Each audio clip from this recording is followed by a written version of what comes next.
So like I said in my full review, I was going to make my own video about Jey Uso and about him winning the Royal Rumble. Now, y'all know my pick was CM Punk. Mostly because everything that I heard CM Punk was going to do to try and finally main event WrestleMania to me was very captivating. It made me think that he was going to win. But they pulled a massive swerve and they went with Jey Uso getting the win, which showed you how unpredictable this Royal Rumble was. But even though I'm happy, because I actually don't think there was really a bad winner at all for the Royal Rumble. I felt like there was a case scenario for every single person to win the Royal Rumble.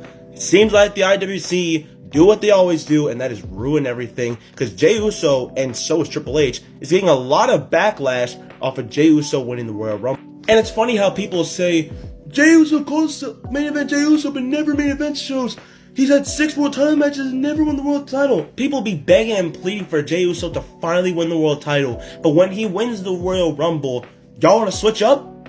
Y'all want to try and change it up? And I know why. It's because John Cena didn't win. And look, don't get me wrong. John Cena is my all-time favorite wrestler. I would have loved to see him win the Royal Rumble. I would have loved to see him do it.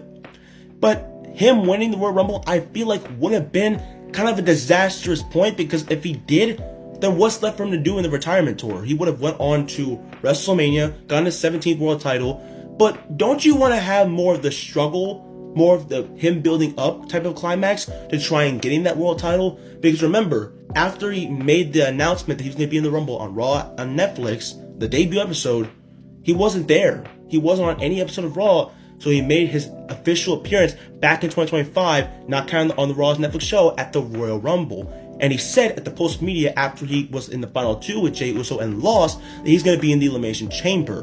But he's going to be off filming a movie. So every other person that's going to be in the chamber, he's allowing them to pretty much just shit talk about John Cena doesn't deserve to get in this spot because he gets graded at all. Because that's what y'all be feeling. Y'all pretty much are saying that John Cena should be selfish and that he should be burying talent. But a bunch of people were complaining about it when John Cena was in his prime, when he was Super Cena. Because people hated on Cena for the fact that he kept winning over and over and over again. But now when he's putting over talent, y'all just want to change it up. It just makes no sense to me.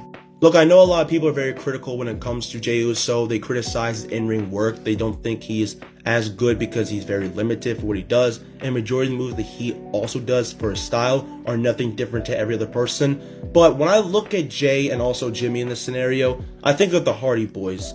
Because if you look at both of them, it's pretty much identical. I've always said to a bunch of people that I think Matt Hardy is better than Jeff in the ring. And it's the same thing with Jimmy and Jey.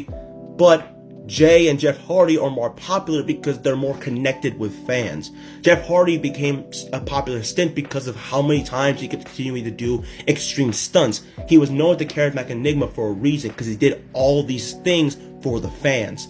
Jey Uso pretty much broke out on his own back in 2020, 2021. I don't think this whole Bloodline storyline would even deteriorate if it wasn't for Jey Uso. What he did to try and take down Roman Reigns at the start, then to align with Roman Reigns, have his own run when Jimmy Uso had the torn ACL.